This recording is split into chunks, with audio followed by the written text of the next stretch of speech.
থাকতে হয় এবং সবাই টিকে থাকতে পারে না। তবে এটা কোনো লটারি না, এটা কোনো 9 to 5 জব না যে আপনি হঠাৎ করে শাবানা আলমগীর, জসিমের বাংলা সিনেমার মতো একটা সেলাই মেশিনে ইনভেস্ট করে গার্মেন্টসের মালিক হয়ে যাবেন পরের দিন।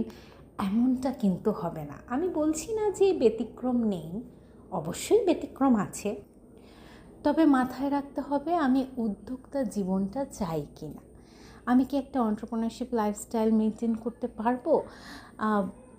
আমি কি এই ঝুঁকিগুলো, চ্যালেঞ্জগুলো বা লাভ ক্ষতি উভয় যে একটা সিচুয়েশন আসবে, এটা কি আমি ফেস করার মতো আমার মধ্যে ক্যাপাবিলিটি আছে কি না, সামর্থ্য আছে কি না?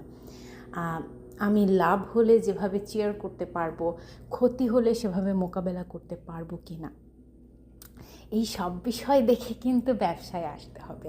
একটা সময় গেছে সবাই হুজুগে ব্যবসায়ী হয়েছে, জেনে বুঝে ব্যবসায়ী হওয়াটা ভালো।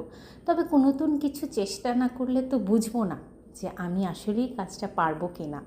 তবে সবার আগে ব্যবসায় আসার আগে নিজেকে প্রশ্ন করা উচিত যে আমি কি সত্যি ব্যবসায়িক একটা জীবন যাপন করতে চাই? কারণ সবাই টাকা পয়সার কথা বলে, তাই না? কিন্তু এই যে আপনার জীবনের অমূল্য সময়টা আপনি ইনভেস্ট করবেন ব্যবসার কাজে, সত্যি কি আপনি এই সময়টা ইনভেস্ট করতে চান?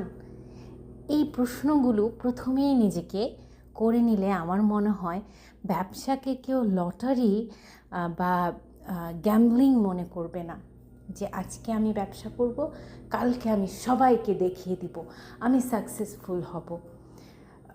সাকসেস স্টোরিজগুলো আমাদের সামনে আসে, কিন্তু প্রতিনিয়ত যারা স্ট্রাগল করে যাচ্ছে, কোটি কোটি মানুষ, কোটি কোটি উদ্যোক্তারা, সেই সব স্টোরি আমাদের চোখের সামনে আসে না।